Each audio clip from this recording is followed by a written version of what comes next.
Voilà, alors maintenant, pour mesurer le bien-être, eh bien, vous allez trouver que c'est un peu assez cru, mais voilà comment Deaton fait, et les gens qui ont dit Gallup. Donc ils prennent ce qu'on appelle le country ladder.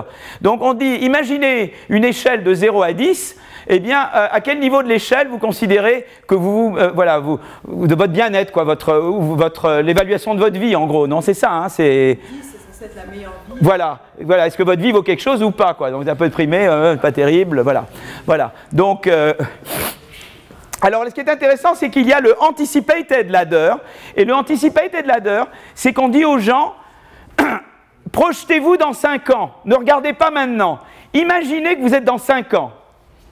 Et comment vous pensez que dans 5 ans vous serez? C'est intéressant, et on va voir que c'est comme si on fait changer leur taux d'escompte, vous voyez ce que je veux dire? On les rend par cette question, c'est comme si on fait changer l'euro, vous voyez? La variable euro. D'accord?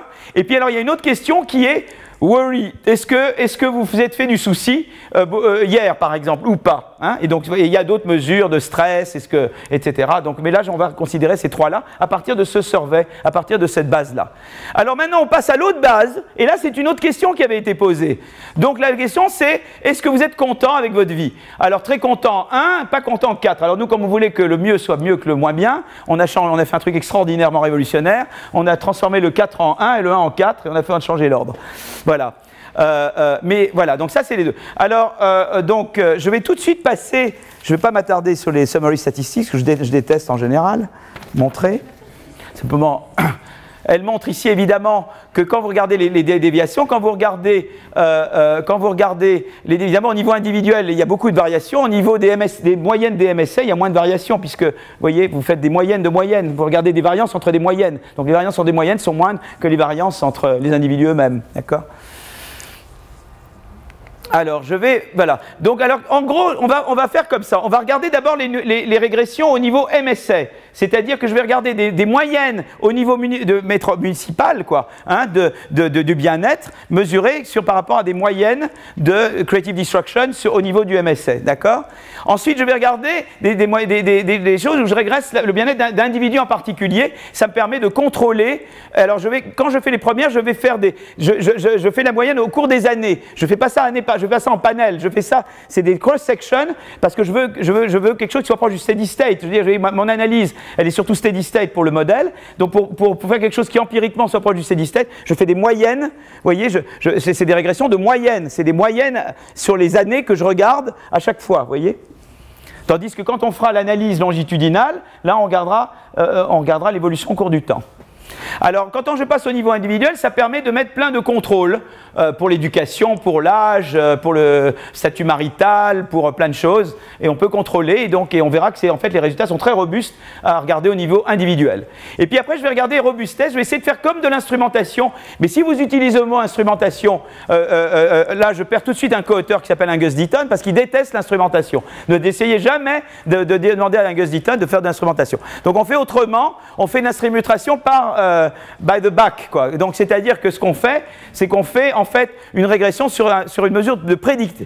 Ce qui aurait été l'instrument, on fait une régression directe en reduced form sur cette mesure-là. Voilà. Et on fait pas de la. En fait, on l'a essayé en instrument, ça marche en instrument, mais si je la montrais, Angus serait pas content. Et donc, on a un contrat implicite avec Angus, et que donc, je ne parlerai pas d'instrument, mais en fait, vous voyez bien, suivez mon regard, d'accord? Donc, c'est ça que nous faisons un peu ici. Et puis après, on regarde un certain nombre d'interactions, c'est-à-dire qu'on veut voir, eh bien, comment l'effet de la destruction créatrice sur le bien-être, eh bien, varie avec, eh bien, la politique de l'État. Ici, nous, on regarde en employment insurance, mais évidemment, ce qui serait très intéressant, c'est de dire, voilà, je peux avoir la formation, par exemple, en France, où la formation professionnelle est désastreuse, c'est peut-être pas la même chose qu'en Allemagne, où vous avez une formation professionnelle qui fonctionne. On peut regarder d'autres aspects des marchés du travail. Ça, c'est un truc énorme. Rien que ça, s'il y a des gens qui cherchent des idées pour faire des thèses, écoutez, regardez tous les autres aspects du marché du travail, parce que vous pouvez vraiment développer, de dire, voilà, selon différentes manières d'organiser le marché du travail, voilà, là, il y a Macron là, qui propose de révolutionner le marché du travail, que nous avons connu avec des culottes courtes avec Elie, mais, et qui va expliquer, voilà, est-ce que ça a un effet, comment ça affecte l'effet de turnover sur well-being. Et ensuite, il y a la composition sectorielle. Est-ce que le fait que vous avez des industries surtout très, très high-tech ou pas high-tech, ou des industries en forte croissance ou pas, ou des industries qui outsourcent ou qui outsourcent pas, tout ça, ça va affecter évidemment l'effet de turnover sur le well-being, c'est-à-dire la composition industrielle de l'endroit. Et puis les caractéristiques individuelles, là je dirais pas beaucoup, mais nous on s'est amusé à regarder les fumeurs, les religieux. Qu'est-ce qu'on avait regardé d'autre, Alexandra? Surtout fumeurs et religieux, parce qu'on voulait essayer d'avoir un... Il n'y en avait pas regardé d'autres? Il n'y avait pas d'autres? Et alors on avait vu que les fumeurs, ils aimaient plus le risque. Hein, c'est des gens qui aiment bien le risque, et les religieux moins en fait. Hein, les non-religieux avaient l'air plus que les religieux. Hein, donc on pensait que c'était le pari de Pascal et que les religieux étaient plus averses au risque. Non, mais c'est en plaisant. On ne va pas le montrer parce que ça c'était une chose. Je vois tout de suite Elie, c'est un peu pour vous distraire. Voilà. Donc donc je vais commencer à faire des trucs. Je regarde vraiment le truc de base et où en fait on va regarder là, on régresse là. Donc la moyenne au cours du temps de ma mesure de well-being sur la moyenne au cours du temps de ma mesure de turnover, d'accord? Et regardez, donc on a ça, c'est en regardant le Gallup, vous voyez, en regardant la base Gallup. Et là, je prends le current ladder. Comment vous pensez, comment vous évoluez votre vie aujourd'hui? Et le truc vraiment intéressant, c'est là que la théorie, c'est quand même sympa quand elle a raison, parce qu'évidemment, hein, les données ont raison. Pour un théoricien, il regarde si les données ont raison, si les données ont tort, parce qu'elles ne font pas comme de la théorie. Non, je ne pense pas du tout comme ça. Mais ce qui est sympa là, c'est la chose suivante. Quand même, ce qui est sympa, quand même cool. Alors regardez, si vous regardez turnover, vous ne voyez pas d'effet significatif, parce qu'en fait, turnover, il a des effets contradictoires qui s'annulent l'un l'autre. Mais maintenant, si vous contrôlez pour le chômage, vous voyez, regardez, eh bien, une fois que vous avez contrôlé pour le chômage, l'effet du turnover, il est très bon. C'est à cause du chômage qu'il y a un effet qui va dans l'autre sens, vous voyez? Et ça, on le voit tout de suite ici. C'est sympa, c'est vraiment ce que dit la théorie.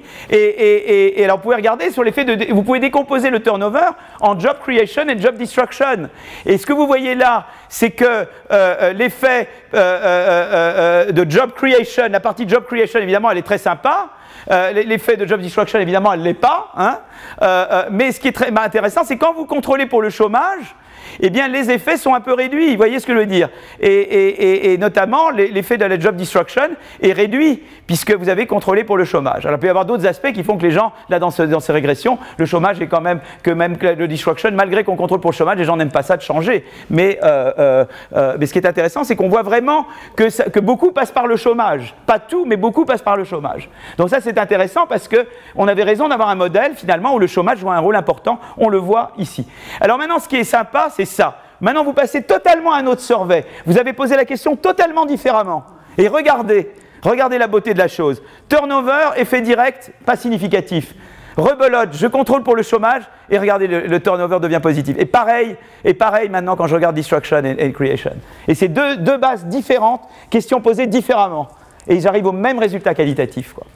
Voilà, donc là on s'est dit, on était là, voilà, enfin, bref, on se satisfait de peu, mais on trouvait que c'était assez sympa quand même, voilà. Donc ça c'était... alors maintenant je vais passer à la mesure anticipated ladder, vous voyez, regardez. Donc maintenant je regarde l'effet sur le anticipated, et là regardez la beauté, c'est que le turnover, il a un effet positif, c'est-à-dire qu'en fait les gens, même s'ils voient l'effet négatif maintenant, les gens ont tendance, quand ils regardent le futur, à être plutôt optimistes et de dire je regarde les bons côtés dans le futur. Les mauvais côtés, je les regarde moins. Et c'est l'effet positif qui domine. Alors l'effet positif, il est accru évidemment si je contrôle pour le chômage, mais déjà même sans contrôler pour le chômage, je mets plus de poids sur le positif. Vous vous rappelez quand je disais, quand je suis plus patient, quand le taux d'escompte est plus faible, pour nous la comparaison entre le anticipated ladder et le current ladder, c'est comme si en fait on fait que mentalement on change le taux d'escompte de l'individu, vous voyez? Et c'est exactement ce qu'on trouve. Et le worry, il est exactement comme vous pensez. C'est-à-dire que le worry, le turnover, ça crée du worry de toute manière. Hein, ça fait palpiter là. Hein, ça crée des palpitations. Mais quand vous contrôlez pour le chômage, les palpitations s'en vont. Vous voyez? Il n'y a plus de palpitations là. Alors évidemment, la destruction créatrice, elle donne des palpitations. Hein, mais, oui, là c'est bizarre. Pourquoi ça devrait être un... je ne comprends pas là. Création, ça diminue. Ouais. Ah oui, création, pardon, création, c'est bon, c'est ça, destruction. La création réduit les palpitations, la destruction, ouais, mais quand vous contrôlez pour le chômage, vous voyez que tout ça est réduit en magnitude, vous voyez? Donc c'est ça qui est intéressant. Et c'est vraiment ce que prédit le modèle, quoi. Alors, je voudrais maintenant passer aux mesures. Alors, on peut regarder les ordres de grandeur, et on voit que les ordres de grandeur, en fait, sont les mêmes que si on regardait l'effet du chômage sur le bien-être. C'est des effets très, très comparables, l'effet de turnover, ou les effets de chômage, ou les effets de... Vous savez, on contrôle pour le chômage et on contrôle pour income, et les effets sont de même ordre de grandeur. Donc, on se dit, c'est des effets de même taille. Alors maintenant, on regarde le niveau individuel. Alors individuel, je ne vais pas passer trop de temps, parce que j'ai déjà fait un peu le clown avec les fumeurs et tout ça, donc je ne veux pas quand même, c'est une lecture sérieuse, donc je ne veux pas faire le clown trop. Donc on regarde le bien-être des individus en fonction de la destruction créatrice. Donc M, c'est pour le MSA, pour le municipal level, au temps T. Ça, c'est le taux de chômage au municipal au temps T, enfin dans la municipalité. Et ça, c'est des contrôles individuels. Donc, donc le sexe, l'ethnicité, education, family status, âge au carré, etc. Tout ça, c'est dans le X. Le T, alors maintenant, comme je fais ce truc et j'ai beaucoup plus d'observations, je peux contrôler pour les year and month fixed effect aussi. Et ça, c'est quand même assez sympa de pouvoir faire ça. Et les standards d'erreur sont clustered at MSA level. Et je me restreins à des individus en âge de travailler, donc qui sont susceptibles de passer par des cycles chômage-emploi, chômage-emploi. D'accord ? Et là, regardez, qualitativement, j'ai les mêmes résultats. C'est ça qui est sympa. Et j'ai quand même contrôlé pour les months and year fixed effect. Mais c'est toujours pareil, le turnover n'a pas d'effet moyen et quand il a un effet positif quand je contrôle pour le chômage. Et pareil, j'ai qualitativement les mêmes résultats pour creation and destruction. Ça, c'est sûr, c'est en utilisant current ladder. Et quand vous faites anticipated ladder, pareil, rebelote, j'ai un effet positif même quand je ne contrôle pas pour le chômage sur anticipated ladder. Vous voyez, donc ça, c'est sympa. Et les mêmes effets qualitatifs sur creation and destruction. Donc voilà. Donc maintenant, je peux passer à la robustesse. Alors la robustesse, qu'est-ce que c'est? C'est que je voudrais en fait instrumenter idéalement pour la destruction créatrice. C'est-à-dire que je voudrais abstraire, parce qu'il pourrait y avoir de dire la destruction créatrice là où je me trouve, c'est peut-être dû à un truc qui s'est passé localement qui par ailleurs m'affecte directement. Vous voyez, ça crée un mauvais climat, vous voyez, il se passe un truc dans mon village, ça pourrit le climat du village, quoi, et ça rend ça un choc en soi. Donc je veux m'abstraire de ça. Et ce que je fais, c'est que je dis la chose suivante. Je dis voilà, il y a évidemment le taux de destruction créatrice au niveau de Davis-Altiwanger que j'observe au niveau des municipalités, mais il y a celui qui serait prédit. Comment je le prédis? Je vais dire, écoutez, voilà, j'ai ma municipalité, elle a une composition industrielle. Je sais au niveau national la destruction créatrice des industries. Et je donne à chaque industrie les poids qu'elle a dans la municipalité avant que l'analyse commence. Et je construis du coup une mesure de predicted creative destruction qui s'abstrait de tout ce qui a pu se passer, des bagarres, de toutes les querelles à la Don Camillo ou à la Manon des Sources, etc. Vous voyez, je veux dire, toutes les querelles locales et tout ça. Ça, il n'y a pas du tout. Je regarde la destruction créatrice des industries au niveau national. Je regarde juste la composition industrielle avant que l'analyse commence. Et j'ai cette mesure de prédite, c'est-à-dire que là, les seules variations de création viennent au niveau national des industries. Et après, je regarde les différentes MSS se distinguent par la composition qu'elles ont en termes de ces industries. Donc je construis cet indice, vous voyez donc par exemple je veux construire dans la municipalité M, eh bien je regarde les différentes industries J qui sont présentes dans ce M, je regarde leur moyenne, leur creative destruction moyenne pour toutes les États-Unis, mais je leur donne le poids qu'elles avaient en 2004 le poids dans la production totale qu'elles avaient, dans le PIB qu'elles avaient dans cette municipalité. Vous comprenez ? Et donc je construis, et donc je régresse maintenant le bien-être sur cette mesure-là. Et alors qu'est-ce qu'on trouve? Eh bien, on trouve ça. Et alors on trouve qu'en fait les coefficients sont plus importants. Il y a le vrai turnover et le predicted, et les coefficients montent. Et c'est ça qui est intéressant, l'effet est plus gros. Et pourquoi l'effet est plus gros? Parce que nous, on pense que quand il y a des jobs qui sont détruits, il y a des aspects négatifs locaux qui ont directement un effet mauvais. Vous voyez ce que je veux dire?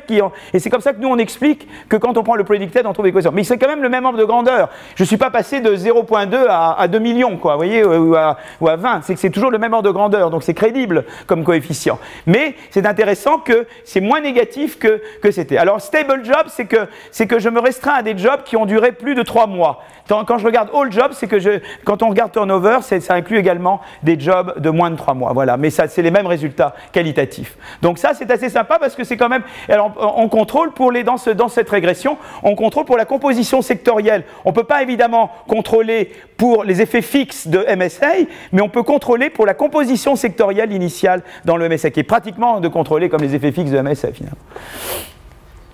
Alors maintenant les interactions. Alors on regarde 3 types d'interactions. Alors on ne montre pas ici celle avec Unemployment Insurance, mais faites confiance. Quand on est dans un État américain où l'Unemployment Insurance est plus généreux, eh bien on voit que l'effet de turnover sur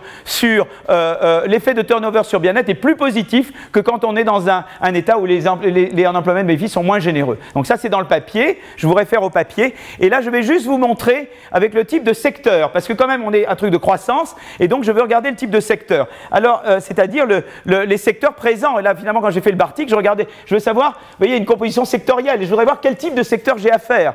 Hein, à quel type de secteur j'ai affaire. Alors on distingue de 2 manières. D'abord, on regarde 2 choses. Ou bien, est-ce que c'est des secteurs dont je prédis une croissance plus grande ou pas, ou bien est-ce que c'est des secteurs qui ont plus de chances de se délocaliser ou pas.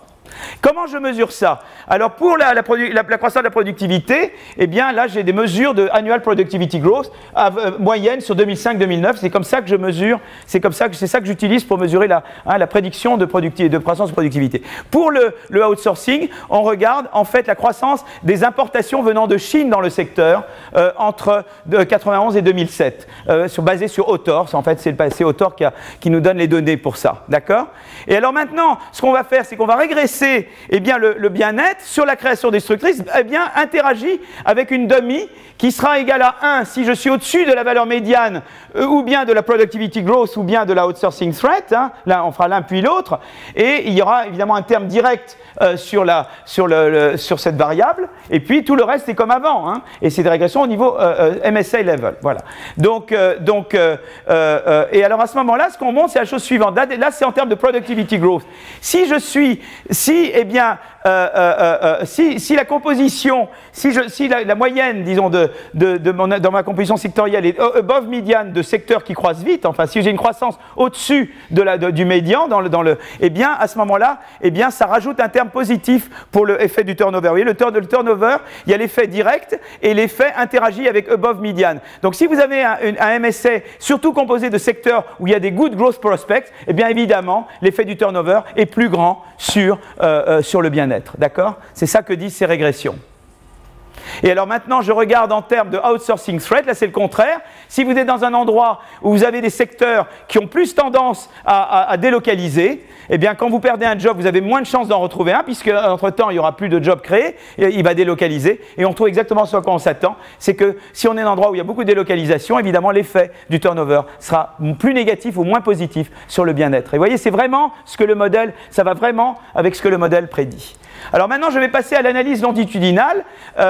Donc là, on part en Allemagne, là maintenant. Et l'avantage de les données allemandes, en fait, c'est des données fascinantes, les données allemandes. On peut regarder, vous voyez, je vous parlais tout à l'heure, mobilité sociale, inégalité et croissance. Et avec Alexandra, on a des projets de regarder, et on regarde avec Antonin sur d'autres données, mais pas les données allemandes. C'est un domaine vachement important. Et ça aussi, les données allemandes permettent de regarder cette interaction-là. Donc, parce qu'on suit des gens, donc on suit des ménages et des adultes, et ils ont été interviewés depuis 1984 chaque année. Donc on suit les mêmes personnes qui passent par chômage, emploi, etc. Et on va utiliser les mêmes mesures de well-being que dans le Gallup, les quantiles, hein, et en fait on trouve que la moyenne et standard deviation de cette variable sont les mêmes que dans les données américaines que nous avions. Donc c'est sympa de montrer qu'on trouve les mêmes moyennes et variances que nous avions dans les données américaines, donc dans les données qui matchent en fait l'une avec l'autre. Et on regarde un même individu comment son well-being évolue quand il passe d'un job à un autre job directement, ou quand il passe d'un job à un autre job, mais en passant par la case chômage. Et regardez, c'est quand même assez sympa, parce que ça va vraiment dans ce que on aurait pu s'attendre. C'est que, donc là, qu'est-ce qu'on voit? Eh bien, si vous passez d'un job à un autre job, votre satisfaction augmente. D'accord? Alors, c'est marrant parce que des fois, le salaire, lui, n'augmente pas. Des fois, on commence à des salaires plus bas quand on va à un job. Il y a eu des études là-dessus. Je ne sais pas si Blondel ou Preston ou d'autres avaient fait des trucs là-dessus, ceux qui étaient à IFS. Il n'y a personne à IFS. Il n'est pas là, Bozio, non. Mais des gens qui sont passés par IFS. Mais il y avait, donc, c'est intéressant parce que même des fois, si le salaire baisse, la life satisfaction augmente. Mais par contre, quand vous passez par le chômage, là, le tas de 0, c'est le moment où la personne devient chômeur. Vous avez, il y a, vous voyez que la satisfaction descend, mais elle va remonter après. Vous voyez, à plus long terme. Et alors après, on peut regarder avant et après les réformes Schröder. Et alors là, c'est très sympa, parce que ce qui se passe, c'est qu'évidemment, à chaque fois, quand vous passez par le chômage, votre bien-être baisse, mais vous voyez, après les réformes Schröder, vous voyez, ça c'est vraiment ce qu'il faut aujourd'hui là pour Macron, c'est que quand vous faites des réformes Schröder, hop, vous voyez comme ça remonte le bien-être, c'est le rouge. Tandis que ça remonte moins quand c'est pas réformé, vous voyez. Donc ça, c'est pas mal comme courbe, hein, c'est pas mal. Alors, pareil, vous pouvez comparer les jeunes et les vieux. Donc, par exemple, les jeunes, ça rebondit beaucoup. Les gens plus âgés, ils perdent un travail, ben, ça rebondit moins. Hein. Voilà, donc ça, c'est assez en accord. Et ça, c'est les mêmes personnes que vous suivez, quoi. Donc, conclusion, on a essayé d'utiliser, donc on a regardé à travers des lunettes d'un modèle schumpeterien pour analyser la relation entre innovation driven, donc turnover driven growth et subjective well-being, en utilisant à la fois les données des cross-sections sur des données de niveau municipal américaines, et puis sur des données longitudinales allemandes. Et la théorie marche, quoi, en gros. Theory works, parce que l'effet global du turnover est ambigu, mais elle devient en ambiguously positive quand on contrôle pour le chômage, moins quand on ne contrôle pas. La creative destruction a un effet plus positif sur la anticipated life satisfaction que sur la current life satisfaction. Elle augmente worry, mais moins si on contrôle pour chômage. Elle a un effet positif elle a un effet plus positif sur le well-being, le turnover, dans des municipalités dominées par des secteurs qui délocalisent moins ou qui croissent plus vite. Et enfin, la transition négative l'effet négatif sur le bien-être de passer d'emploi à chômage, de devenir chômeur, eh bien, elle est moins grande quand vous avez des marchés du travail plus flexibles. Alors, il y a beaucoup de choses à faire, notamment, une des premières choses à faire, c'est que là, en fait, il y a une théorie, vous voyez, la croissance, il y a toute une théorie, il dit quels sont les déterminants de la croissance. Maintenant, vous pouvez prendre ces mesures de well-being et dire quels sont les déterminants du well-being, vous voyez, et dire, là, est-ce que c'est toujours les mêmes que ceux de la croissance? Et vous pouvez faire des parallèles, vous pouvez pousser le truc très très loin. Est-ce que la concurrence, est-ce que tout ce qu'on a regardé, moi, depuis 27 ans avec Mowit, qu'on a fait pour la croissance, on pourrait regarder la même chose sur well-being et voir quand il y a des différences d'où elles viennent. Ça, c'est un énorme programme. Bon. Ensuite, on peut regarder d'autres caractéristiques individuelles ou d'autres caractéristiques du marché du travail. J'ai parlé des formations professionnelles, évidemment. Est-ce que les OPCA, c'est génial quand on a des OPCA, est-ce que c'est super l'effet du turnover en le disant comme ça, j'ai répondu à la question. Ou est-ce que c'est mieux d'avoir un système à l'allemande de formation professionnelle? Ben ça a certainement un effet sur l'effet ça affecte la relation entre turnover et bien-être. Par exemple, vocational education, c'est aussi très important. Et il y a beaucoup d'autres aspects du marché du travail qu'on peut regarder maintenant, vous voyez, dans un modèle comme ça. Voilà. Donc, voilà ce que je voulais un peu raconter, qu'on est en train de faire maintenant. Et donc, je pense qu'il faut que je m'arrête là, parce que je ne sais pas combien de temps ça fait que je raconte mes histoires, moi. Ça fait combien de temps? 1h20. Oh là là, 1h20? Oh là là là là. Je pensais que j'avais fait 25 minutes. Ouais. Ah oui. Bah alors voilà, alors donc j'ai tout ce que j'avais raconté, merci.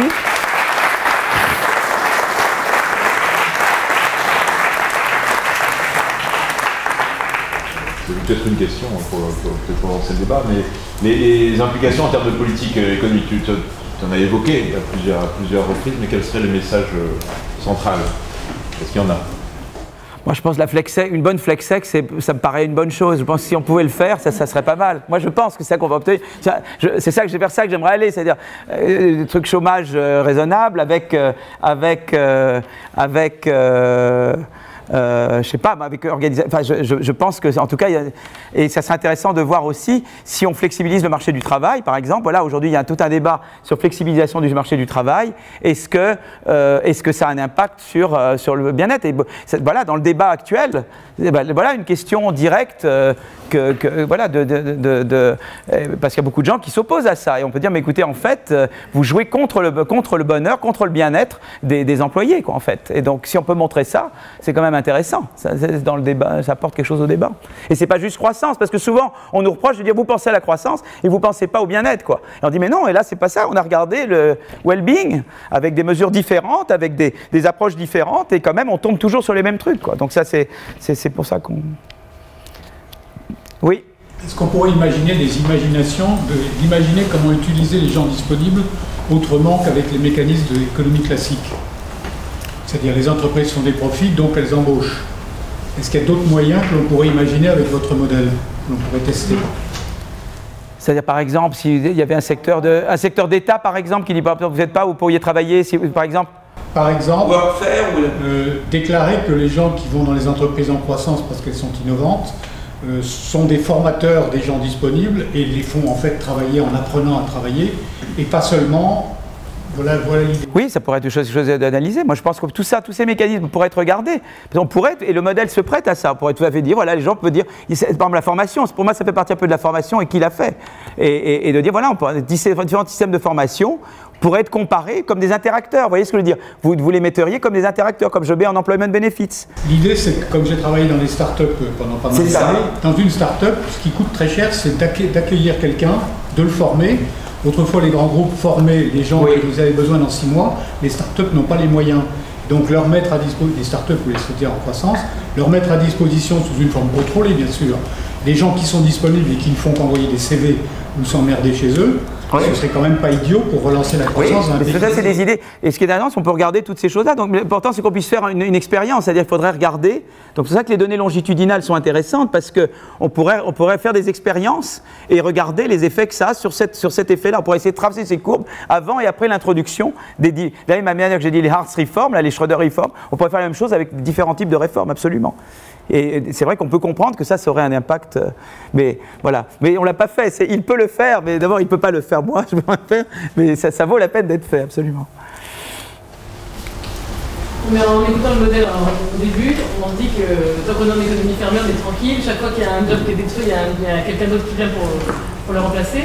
Et peut-être que l'une des sources de la résistance à la flex-sécurité, c'est que les gouvernants ont l'impression que les jobs vont fuir ailleurs et qu'en fait, il ne va pas y avoir ce surplus de croissance qui est apporté par l'innovateur. En fait, c'est un peu ce que tu montres dans le... Voilà. Et on le montre exactement là, puisqu'on voit que là où il y a plus d'outsourcing, l'effet est moins grand. Et en fait, c'est comme si on disait que l'effet de croissance est perdu. En fait, c'est dans le modèle, ça serait de dire, en fait, je ne profite pas de l'effet de croissance. On pourrait mettre l'outsourcing dans le modèle lui-même, en disant que l'effet de capitalisation, par exemple, est réduit par le fait qu'il y a outsourcing.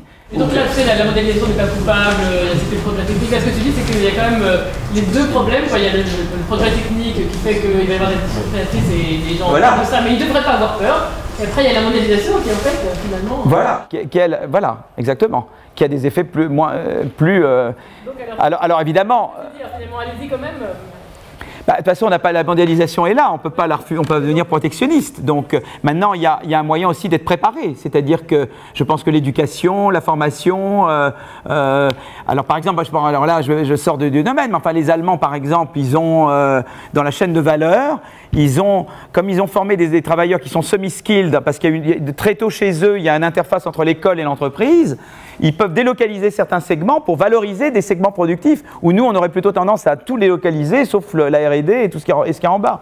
Donc peut-être que là, il y a des choses... Donc là, mais ils l'ont fait aussi parce qu'ils ont un système de formation qui est peut-être différent, ou d'autres, et c'est pour ça que c'est encore un élément qui peut être analysé. C'est-à-dire qu'effectivement, l'effet relatif, on peut être moins sujet à la délocalisation, ou différemment, selon différentes institutions qu'on a mis en place, ou différentes manières d'organiser l'éducation et l'interface entre l'école et l'entreprise, etc. Et tout ça, c'est des sujets, évidemment, encore très très ouverts, mais qu'on peut regarder, qu'on peut faire entrer là, dans cette analyse. Vous observez que finalement la destruction d'emplois, c'est une destruction d'emplois intermédiaires. En fait, il y a beaucoup de création d'emplois non qualifiés dans nos économies, et beaucoup de création d'emplois très qualifiés. Mais par contre, la destruction d'emplois se fait sur des emplois qui étaient habituellement de petite qualification, de moyenne qualification. Alors c'est vrai qu'il y a eu, il y a eu ce phénomène. Là, nous, on ne regarde pas ça directement, mais il y a eu des travaux de Van Rienen, notamment avec Gary Cano et d'autres qui ont regardé, mais là, évidemment, qui ont montré qu'évidemment, les middlemen ont tendance à disparaître, il y a une sorte de polarisation, mais il y a aussi des travaux de David Emmous récents qui montrent qu'en fait, vous avez une double dynamique. Il y a des machines qui remplacent des gens, mais en même temps, vous avez de l'innovation, vous créez de nouveaux secteurs qui emploient des gens. Donc, vous voyez ce que je veux dire? Donc, il y a les deux, quoi, quelque part. Et il y a ces deux processus qui jouent. Et sinon, on tombe dans le ludisme, hein, c'est ça? Non, c'est pas ça le terme, le ludisme, où on pense que l'innovation est uniquement destructrice d'emplois. Alors là, dans le modèle que j'avais, il y a la destruction et la création, évidemment. Hein. Mais effectivement, on pourrait regarder l'aspect dans l'organisation des entreprises et de voir un petit peu de plus en détail comment se passe le... Mais ce qui est intéressant de toute façon, c'est que c'est quand même ce qu'on voit, nous ce qu'on regarde, c'est la résultante de tout ça. Et donc on voit quand même que quand on contrôle pour le chômage, l'effet est beaucoup plus positif et que l'effet négatif vient du chômage. Donc la réalité qu'on montre là, elle a toute cette complexité que vous décrivez, quoi. Mais ça serait intéressant effectivement de regarder comme interactif, c'est-à-dire de dire est-ce que des endroits où on a supprimé plus de middleman, d'autres on a créé plus de choses, on pourrait regarder des caractéristiques plus précises comme interacteur. Mais ça ne changerait pas le résultat global qui est celui qu'on a, puisque il est déjà... Alexandra, est-ce que c'est ça la réponse que vous avez? Non, dans les données de Creative Destruction, là, à ce stade, on ne peut pas regarder les qualifications des skills, on ne les a pas. C'est ça. Skills. Mais tandis que là, on regarde l'effet agrégé qui... Voilà, qui lui est quand même... Mais dans les données allemandes, on peut regarder l'éducation, on a des niveaux éducatifs. Donc on pourrait la regarder si ça affecte différemment différents types de parcours. Dans le modèle théorique, la destruction créatrice n'est pas nécessairement positive, puisqu'il y a des effets positifs sur la croissance, des effets négatifs sur les niveaux de chômage.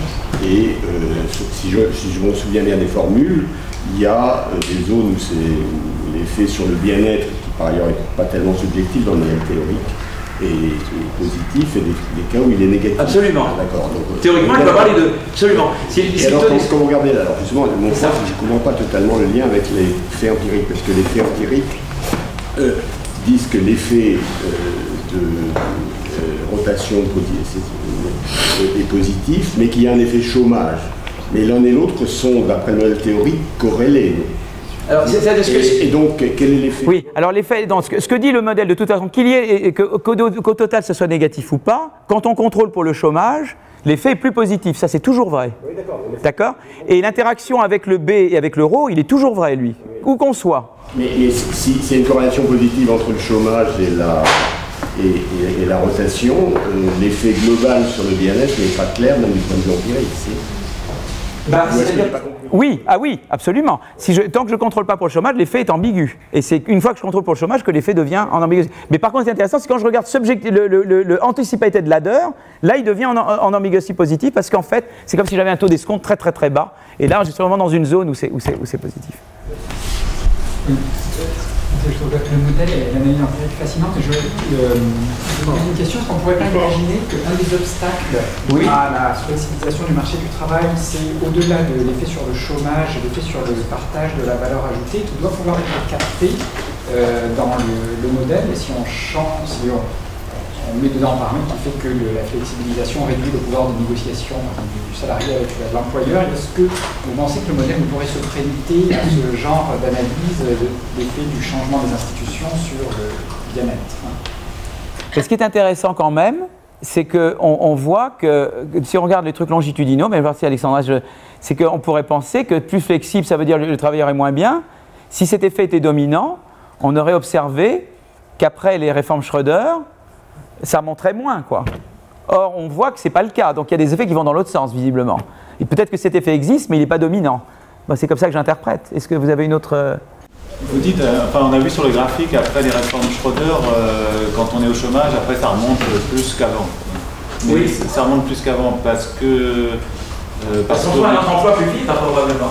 Oui, on ne sait pas, pour ceux pour lesquels ça remonte, on ne sait pas s'ils sont encore au chômage ou s'ils ont retrouvé un emploi. Ils sont peut-être plus contents parce qu'ils ont le chômage à baisser. Non, parce que ça augmente au cours du temps quand même. Donc, oui, ça on peut le savoir. Là, on regarde juste... Oui. Voilà, mais ça on pourrait, parce qu'on a les données qui nous permettent, mais ça effectivement, on n'a pas regardé s'il y a des chômeurs à chaque fois ou pas. Mais enfin en général ça remonte parce qu'ils savent, en tout cas ils ont bon espoir de trouver un emploi, quoi. En tout cas, donc on n'a pas regardé, mais on peut puisqu'on connaît leur statut à chaque période, donc on pourrait le regarder.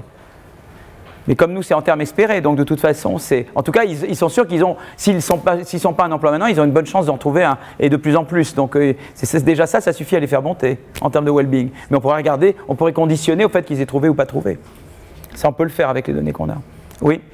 J'ai une question, est-ce que pour l'Allemagne, vous avez contrôlé pour les jobs partiels, à temps partiel, parce qu'il y en a beaucoup en Allemagne. Donc, sur l'effet du well-being, je pense que le niveau du taux de travail joue peut-être aussi un... Oui, mais après, oui. Oui, on pourrait regarder. C'est pas cette chose qu'on peut regarder.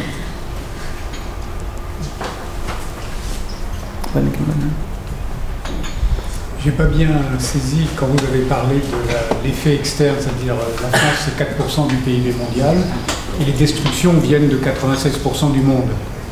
Et notre capacité de créer des emplois de remplacement, à condition que les entreprises innovantes vendent dans le monde entier. Et j'ai pas saisi comment vous aviez intégré cette problématique par rapport à un territoire qui serait fermé. Ben, on l'aurait, si vous voulez, parce que, enfin, alors là, c'est parce que le mot X était exogène, mais dans toute une partie du papier, on endogénéise le X, en fait. On le fait passer vous avez un coût d'entrée et vous avez et le X est déterminé par une équation de libre entrée, comme on dit, qui vous dit que je regarde les gains et les coûts de l'entrée, vous voyez. Et donc l'idée, c'est que si vous avez une économie plus globalisée, les gains de l'entrée sont quand même potentiellement plus grands, quoi. Donc il y a cet effet-là, en tout cas. Et donc, si vous êtes dans alors après, il y a l'effet du X qui a les effets qu'on connaît. Mais donc si je passais à un environnement très très protectionniste, il y aura peut-être très très peu d'entrées. Mais comme le X, il a un effet quand même assez globalement positif sur le bien-être, donc voilà, l'effet serait... Donc ça aussi, c'est une réponse. Je pense qu'on peut utiliser ce cadre. On ne l'a pas fait, nous, économie ouverte, économie pas ouverte, on ne l'a pas fait en tant que tel, mais ça pourrait être, en tout cas, un moyen d'aller vers une réponse à ceux qui prônent le protectionnisme. C'est de dire que c'est pas une réponse, c'est pas le protectionnisme qui va rendre les gens. D'ailleurs, de toute façon, ici, les gens, je veux dire, il y a les gens là, les gens aiment l'idée d'avoir des perspectives, quoi, et de renouvellement. Un pays qui déciderait le protectionnisme et la non-croissance, c'est des pays qui brident l'innovation. Et typiquement, ces pays-là, ce qui est intéressant avec ces pays-là, c'est que les gens ne sont pas très très heureux. Et en général, dans ces pays-là, la mobilité sociale est également assez faible. J'ai une collègue, Stéphanie Stancheva, qui travaille là-dessus. C'est intéressant, c'est que quand on regarde l'alternative à la mondialisation, si on dit allons vers un truc très protectionniste, non-croissance protectionniste, ben, l'effet sur well-being n'est pas du tout celui que certains peuvent croire, quoi. Mais ça, bon, ça va en dehors ça dépasse le cadre de notre étude, mais ça, c'est tout à fait quelque chose de faisable, en tout cas, qu'on peut regarder. Ici, ce qui est intéressant, c'est que l'innovation, le turnover dû à l'innovation augmente le well-being, quoi, même s'il veut dire du chômage, etc. Alors ça ne veut pas dire qu'il faut pas accommoder à des institutions de marché du travail qui rendent la chose sympa, quoi, vous voyez ce que je veux dire, c'est pas donc vous voyez, mais il peut y avoir deux conclusions. On peut dire je refuse le chômage, je veux le protectionnisme, pas de croissance, protectionnisme. Mais l'autre, c'est de dire non, j'accepte la mondialisation, j'accepte l'innovation, mais j'ai des allocations chômage, j'ai de la formation professionnelle, pour rendre la chose plus sympa, quoi. Et il y a deux approches différentes, quoi. Oui. C'est une question sur la mesure du well-being. Est-ce que vous avez aussi utilisé des instruments autres que les sondages ou les questionnaires, c'est-à-dire des mesures plus concrètes, comme par exemple le salaire, la taille du logement, ou des choses qui sont utilisées pour calculer le bonheur national? Non, consommation, des indices objectifs, quoi. Comme Non, ça on pourrait regarder, effectivement, ensemble. Oui.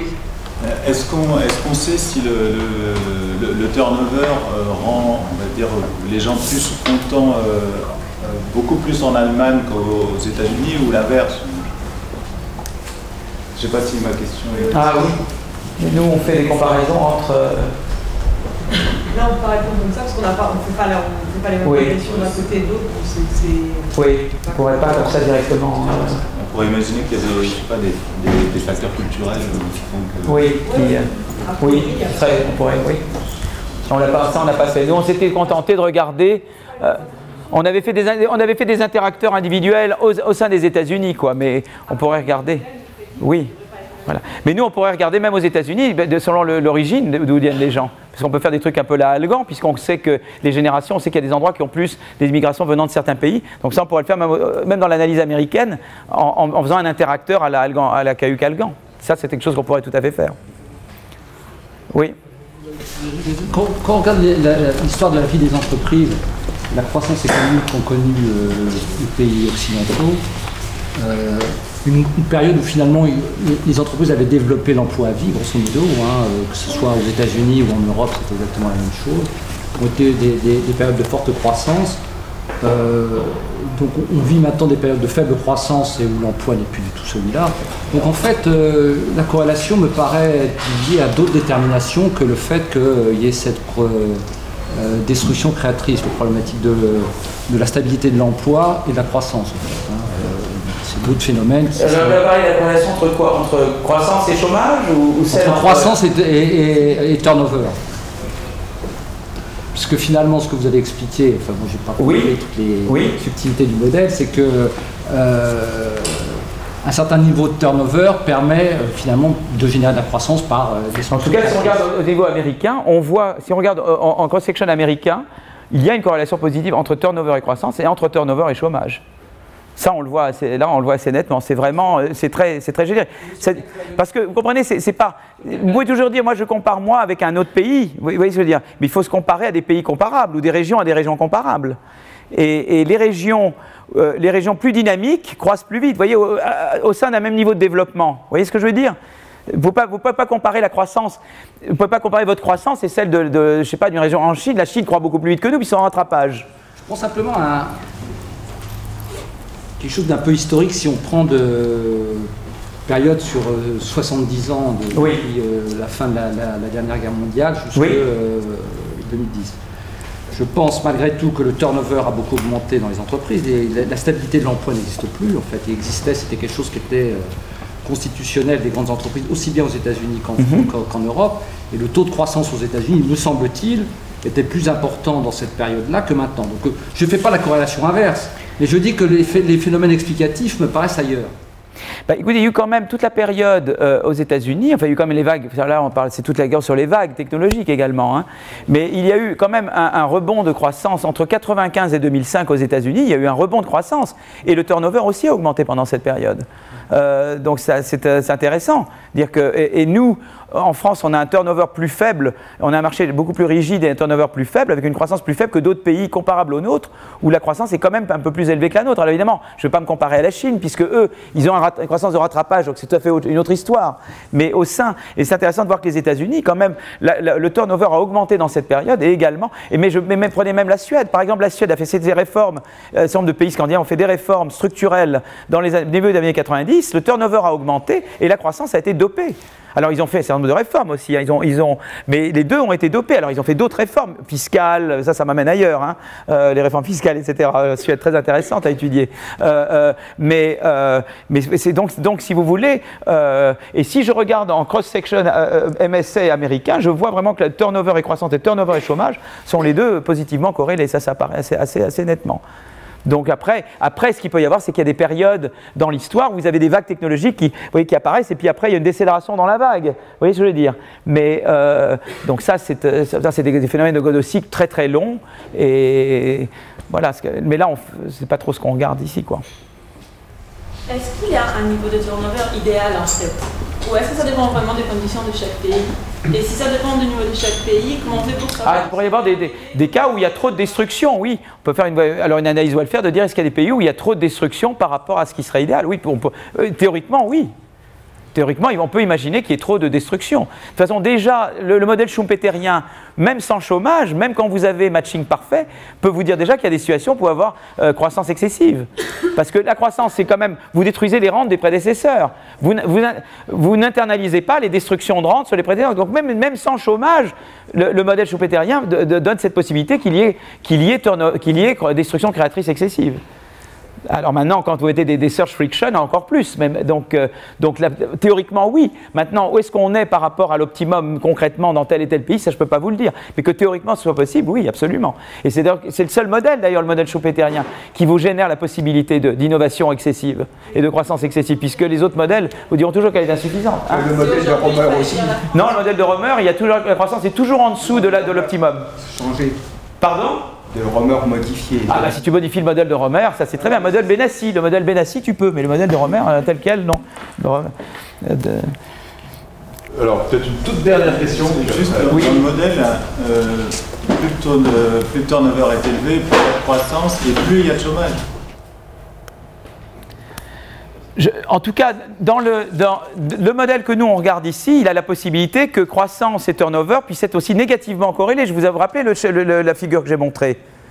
Donc moi, je ne suis pas en train de vous faire une théorie disant que turnover est toujours... mon modèle à moi, il a la possibilité des deux choses. D'accord ? Et dans les deux cas, il y a toujours l'idée que l'effet sur le bien-être est d'autant plus positif si le ρ est plus petit et si le b est plus grand, etc. Donc ça reste vrai que la relation entre turnover et chômage soit positive ou négative. Il se trouve que empiriquement, elle tend à être positive. Mais vous avez vu que le modèle accommode les deux possibilités. Et quelle que soit la possibilité, le cas ou l'autre, qu'il y ait, avec le taux exogène de destruction ou pas, les conclusions de base du modèle demeurent. Oui. Alors, qu'est-ce qui est le plus impactant au niveau du turnover? C'est au niveau du turnover sur l'emploi ou sur les entreprises? Sur la création, destruction d'entreprises ou sur la création? Ici c'est pareil. Dans le modèle tel qu'il est, c'est la même chose en fait. Hein. D'accord, mais on pourrait faire un modèle plus sophistiqué, parce que par exemple, il y a un modèle plus comme Clété-Kortoum l'ont fait, c'est-à-dire où vous avez par exemple une entreprise à plusieurs lignes de recherche, et elle crée une ligne et elle peut en avoir de plus en plus. Et si une ligne est détruite, l'entreprise, elle existe toujours. Donc on pourrait tout à fait faire une extension du modèle, et là, ça serait sympa parce qu'on pourrait parler de taille des firmes. Et donc là, il y aurait un truc à faire très intéressant où on met du Clété-Kortoum là-dedans, en fait. Voyez. Et et là, vous avez tout un champ énorme, parce que vous parleriez aussi de relations avec la taille et la distribution des tailles de firmes. Et ça, on ne l'a pas fait, ça. Donc, mais c'est open research, le subject. Voilà. Empiriquement, vous avez scindé les deux. Pardon? L'effet positif du turnover, vous avez scindé l'effet positif par les firmes et l'effet positif, vous avez testé séparément les deux. C'est très corrélé, ça donne les mêmes résultats. Oui, absolument. On l'a fait par les deux, en fait. Mais les deux sont très corrélés. On l'a fait les deux. On a fait les deux turnovers dans les empiriques. Voilà. Je propose de terminer là. Vous êtes tous conviés à boire un verre. Merci. Merci. Merci bien.